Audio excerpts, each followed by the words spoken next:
بسم اللہ الرحمن الرحیم۔ اسی طرح کا معاملہ شادی بیاہ کے اندر ہے۔ سادہ ترین تقریب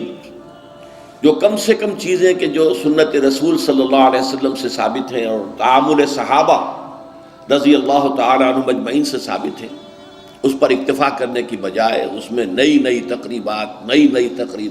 ایک دعوت کی بجائے 5 6 دعوتیں ہو رہی ہیں اور لوگ خرچ کر رہے ہیں، اسراف بھی ہو رہا ہے، تبذیر بھی ہو رہی ہے۔ پھر میں عرض کروں گا دوبارہ، جو کروڑ پتی ہیں ان کے لیے تو یہ اپنی دولت کے اظہار کا موقع ہوتا ہے کہ ہم بڑے دولت مند ہیں۔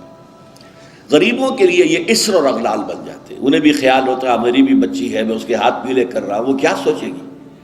فلاں کی شادی ہوئی تھی، کس طرح وہ کوٹھی بقعہ نور بنی ہوئی تھی، میرے والد کو اتنی بھی توفیق نہ ہوئی کہ کچھ بجلی کے جو ہے میرے گھر کے اوپر بھی جو ہے وہ چراغ روشن ہو جاتے، وہاں اتنی بڑی دعوت ہوئی تھی لیکن ان کو اتنی بھی توفیق نہ ہوئی کہ انہوں نے کچھ لوگوں کو کھانا کھلا دیا ہوتا۔ لہذا انسان کرتا ہے اور مجبوراً کرتا ہے۔ یہ اسر اور اغلال جو ہیں ان سے نجات دلانا بھی در حقیقت جو نبوی مشن ہے، ان الفاظ کے روح سے حضور کے مقصد بعثت میں شامل ہے۔ چنانچہ میں نے آپ کو معلوم ہے کہ اصل تو اپنی زندگی لگائی ہے قرآن مجید کی طرف لوگوں کو دعوت دینے میں، اور کچھ عملی جد و جہد کے ایک ایسی جماعت تیار کی جائے کہ جو اس ملک کے اندر اسلامی نظام کو قائم کرنے کے لیے میدان میں آ سکے۔ یہ تو میرا اصل فنکشن رہا ہے، میرا اصل موضوع رہا ہے، میرے سارے اور بیشتر اوقات اس کام میں لگے۔ ساتھ ہی میں نے 1973 سے یہ شادی بیاہ کے ضمن میں جو اسر اور اغلال ہم نے اپنے اوپر ڈال لیے ہیں، بوجھ لاد لیے ہیں اور گلے میں طوق پہن لیے ہیں، ان سے اس معاشرے کو آزاد کرانے کی کوشش جو میرے نزدیک نبوی مشن کا ایک حصہ ہے، میں نے اس کا بھی آغاز کیا تھا۔ اب اس کے ضمن میں آپ سے تمہیداً میں عرض کروں کہ یہ احساس صرف میرا نہیں تھا، بہت سے لوگوں کا رہا ہے کہ یہ بہت اسراف شروع ہو گیا ہے، بہت تبذیر ہو رہی ہے، یہ جو ایک طومار ہے جو رسومات کا، اس میں وقت صرف ہوتا ہے،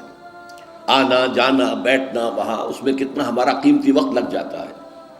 پھر کراچی میں خاص طور پر محسوس ہوا کہ اب کوئی بارات جا رہی ہے،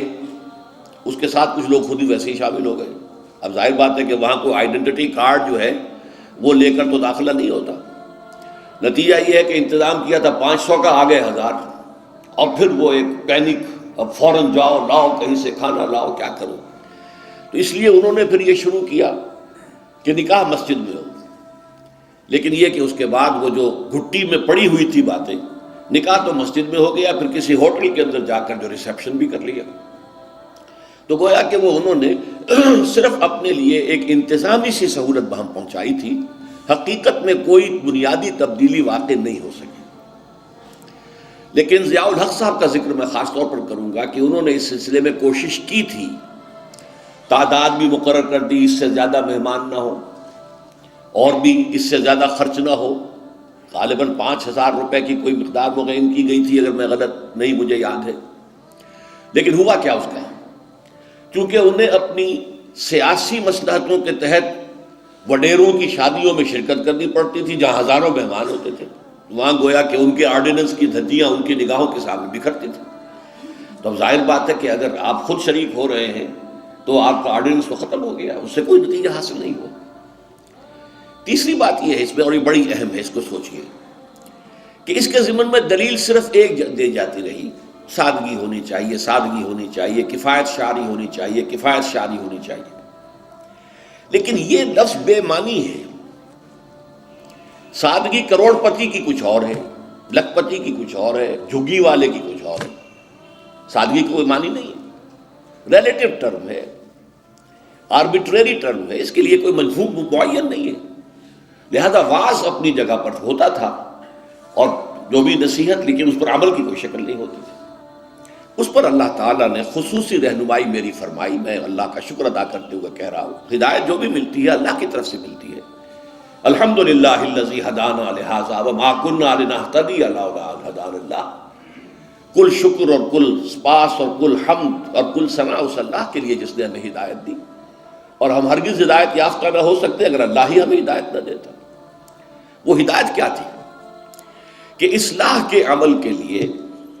جو کارنر سٹون چاہیے، بنیاد کا پتھر، وہ مضبوط ہونا چاہیے، اور وہ یہ ہے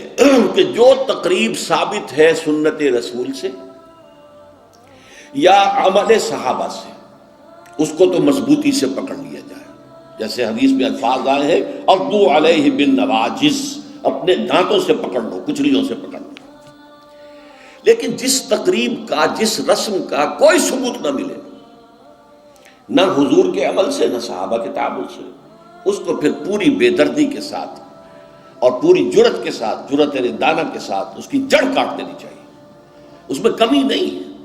کمی بیشی تو پھر وہی الفاظ ہو جائیں گے ریلیٹیو ٹرم میں، کتنی کمی ہے، نہیں، اسے جڑ سے